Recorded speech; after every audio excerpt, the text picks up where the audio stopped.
Now, do I Yeah, call you a beekeeper or an apiarist or how? A yes, yeah, honeymaker?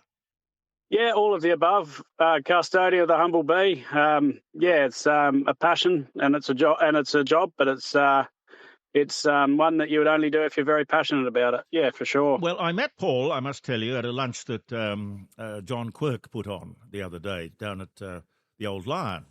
And we got into a conversation about bees, and I just couldn't believe that something as serious as this plague or this virus has just gone under the radar, that people aren't talking about this. It is really serious, isn't it, Paul? Yeah, so it's a parasite, the Varroa mite. We were the last country in the world to be free from it, and it has come here through our leaky biosecurity one way or another. Nobody knows how it got here, but it got here in the early 2020s, thereabouts. And since then has spread through the three eastern states and now into South Australia. So, yeah, widespread and presents a lot of challenges.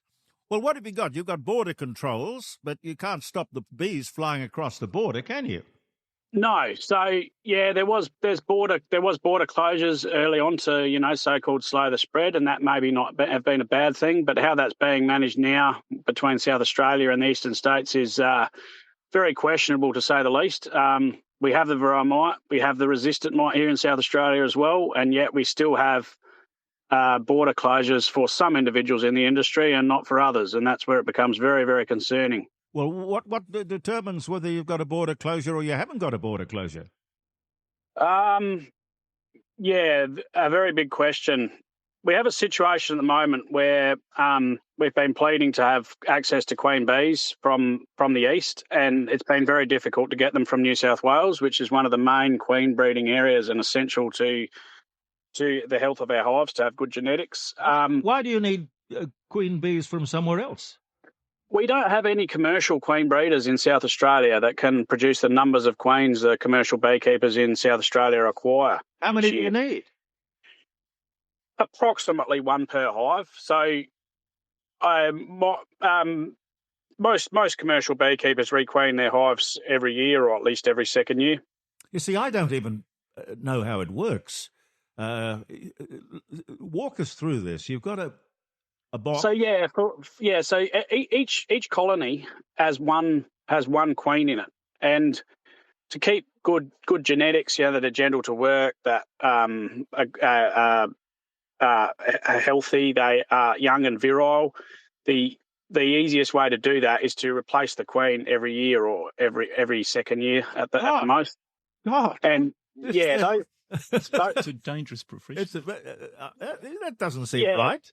No, it's a bit like that. But they get mailed at Australia Post all over the country. You're mailing queen bees around the place. Yeah, as a matter of fact, New South Wales has a lot of export of queen bees to Canada as well. So it's not only they don't only supply Australia; they supply overseas. Yeah. What does a queen bee look like? Different to an ordinary humble bumblebee? No, it's much the same, just a much longer abdomen and slightly bigger thorax. So just basically like an enlarged bee, pretty much. But yeah, very, very distinctly bigger than any other bee you've ever seen. And her role is? Well, she runs the hive, but her main role, she controls the hive through pheromones, but she also lays all the eggs that breed the next generation of bees. And so she can lay up to more than her own body weight in eggs in a day in the peak of the season, which is incredible. When the eggs are so tiny, you can barely see them with a naked eye. God. And then you've got all of the other worker bees. Correct. So they're all her daughters. All her daughters? Yeah, and a crazy fact about bees Wait, where's the man? Where's the male? That's the crazy fact about bees, is that a male bee called a drone is an unfertilized egg. So a drone only has a mum. It doesn't have a dad, but it has a grandpa. So it's a very interesting thing. So an unfertilized egg produces a male bee. So the male is a direct clone of his mum. Well, it sounds complicated, but it clearly works and has worked for millions of years. Yes, yes. So the ordinary bees go out there and they collect the pollen, and in collecting the pollen to bring back to the hive to make the honey, they fertilize, they pollinate the crops. Pretty much. So yeah, there's two parts to it, and this is what a lot of people don't realise. There's two parts to a bee's diet. There's the pollen, which is the protein, and then there's the nectar, which is the carbohydrate which makes the honey. Yes. So when we eat honey, we're eating the nectar of the flower, but the bees also need the pollen for their body protein to make them physically strong. And at the moment, it's sort of the catchphrase. Everyone knows that, without a healthy bee industry, we don't have pollinated food. So I think it's 3 out of 5 mouthfuls of food we consume is pollinated by bees. What's a little known fact is that without a healthy honey industry, we don't have a healthy pollination service. And that's where we're going wrong, in my opinion, is without protecting our honey industry, we don't have healthy, strong bees to do pollination services. It's a strange sort of setup. I mean, it really would convince you that there is a God, because it's really something that's been done by design, and that God, God sounds a little bit in this context as being a woman. Well, no, I don't think so, but that's my personal belief. But I love my job because it keeps me close to nature and close to God. So yeah, but that's another story for another day. But yeah. Well, what happens? Nature is an incredibly complicated thing. I know, but you'd imagine that over the millennia, we would have figured, or nature would have figured out a more reliable way of doing this. Because if for one reason or another, bushfires, as you say, a mite like this, a virus like this, yes, or bad weather or something like that could wipe out huge numbers of bees, which would have an enormous effect on the food production of the country. Well, true, but this is where little man's got very smart, and our monocrops requiring huge movement of these mass numbers of bees is where we start running into issues. But it's all very easily protected if we had a heart to do it. There's two things we're missing here in the country, and this would, I think, probably alarm you, Jeremy. We don't have an adequate quality standard for honey. So our standard for honey basically means that pretty much anything, well, don't quote me, but I think it's 75% reducing sugars, can be labelled as honey. So there's two things we need. We need a quality standard for honey, and we need an import risk assessment to stop these syrups and toxic syrups and things coming in and being labelled as honey and watering down our good quality Australian honey.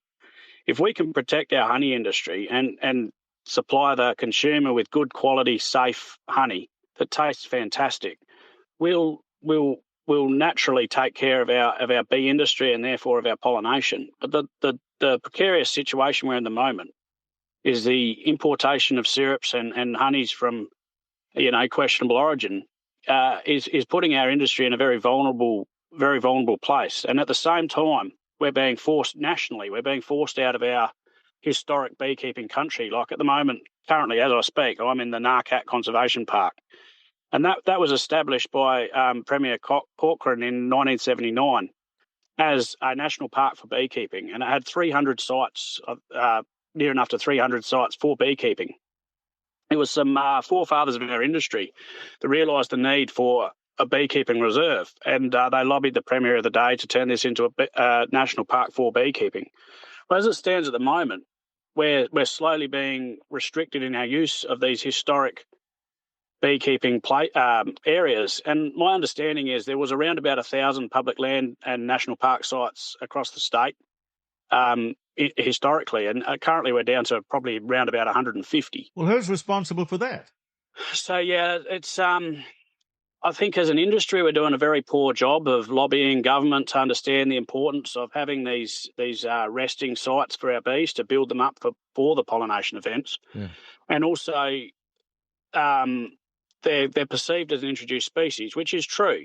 But at the same time, they interact extremely well with the bush and the native bees, and they don't harm them in any way. And there's been studies done that have proven that. Well, be very, very careful, Paul, because, this very day, they're up there in the highlands of New South Wales and Victoria shooting brumbies, wild horses, who really have a wonderful place in our history. And the reason they're doing it is that the, I don't know what they call themselves, the Introduced Species Committee or something, an Aboriginal on that particular board has said that he wants them killed because they remind him of colonial times. They were an introduced species. So these guys get if you'll pardon the expression, a bee in their bonnet.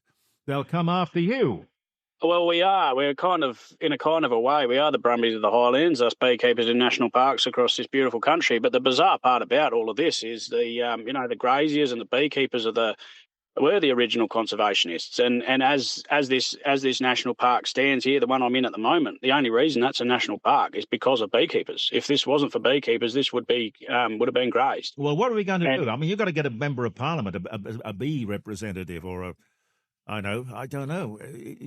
We have a lot of problems because we have massive inaction and corruption within PIRSA, and that's been historical. We have we have a few people in the industry that have mates in high places that wrought the system for their own ends, as we've seen with these border closures being applied willy-nilly.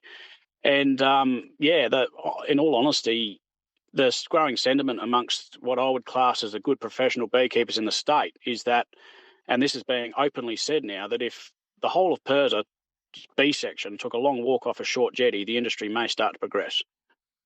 Well, I don't know. What do you call that body again? Primary Industries and Resources of South Australia. Who runs that? PIRSA. Who runs that? Well, the minister is Claire Scriven, and she's a wonderful person. But the trouble with these departments now is they're so institutionalised that the departments are running the minister than the other way around. Yeah, and yes, I can imagine. And that's where it's getting scary. Is one of the main individuals in the B section of PIRSA has had that job since the late 80s or early 90s. Well, and truly entrenched. Absolutely. That presents lots of problems. Something that is as important as the mass production of food, it just can't be diminished. I mean, it really should be a front page leading story around the place. Yeah, and I think the latest figure that I'm aware of was the Curtin University put out 22 billion, that's with a B, of nationally produced food that relies on bee pollination. Well, of course it's with a B.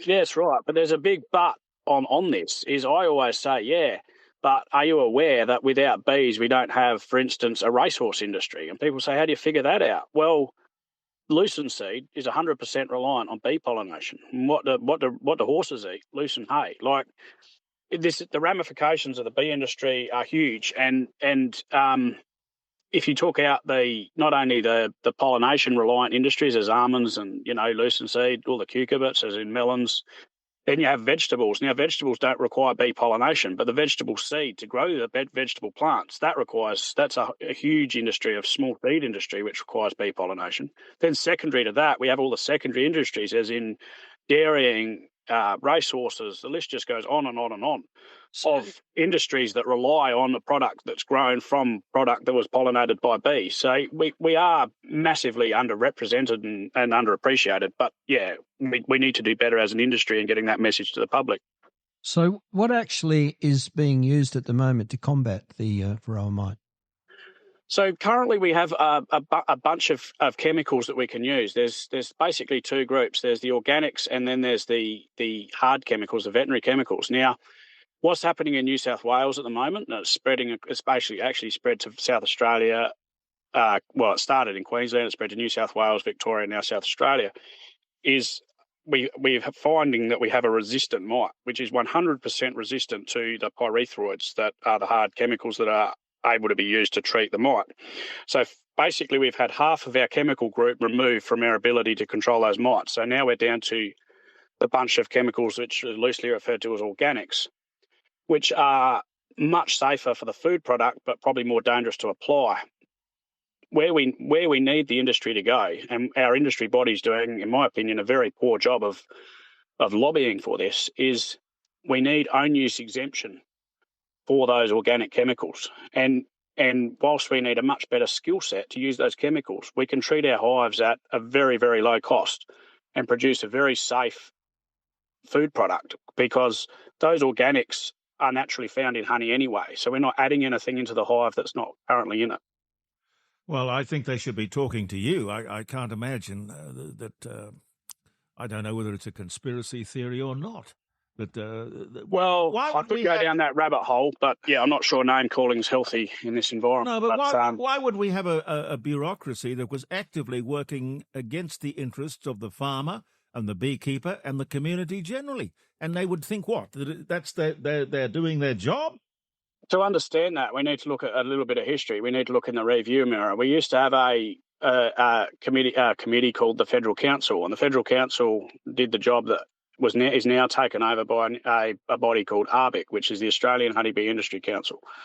The Australian Honeybee Industry Council is funded via donated money. Now, one guess and no prizes as to who donates the majority of that money to run that organisation is none other than Capilano and their suppliers. So the business model of Capilano doesn't make money out of packing Australian honey. They make their money from imported honey and blending it with Australian honey and putting it on the shelf at an inflated price. So it's a hugely complex, hugely fraught. And you've got clearly there are competing interests here. But very clearly, I think we need some sort of adjudicator who's going to say, well, we make decisions in the interests of the people and in the interests of local industry. Yes. Paul, keep in touch with us, will you? Yeah, would love to. And thank you very much for taking the time to get the knowledge of our industry out there to the public. Really appreciate it. Not at all, Paul. Paul Volk. Yeah, thank you very much. No, and I know that his product is wonderful because Senator Quirk has given me a container of this absolutely beautiful honey. But the thing that amazes me is that you've got these little tiny bees and I know they're busy, but they go out there and they work from morning till dark.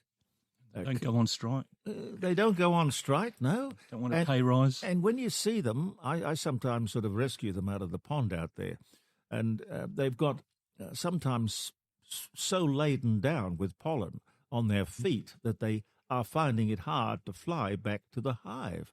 But in any case, they're carrying a little tiny amount of pollen. Dot. It's Dogden, is it? It's a dot. It's a dot. Well, it adds up, though. Absolutely. You know, there's thousands, hundreds of thousands of bees with these little legs. They've got nothing to carry the pollen with, have they? No. So they stick it on their legs and they bring it back. That's the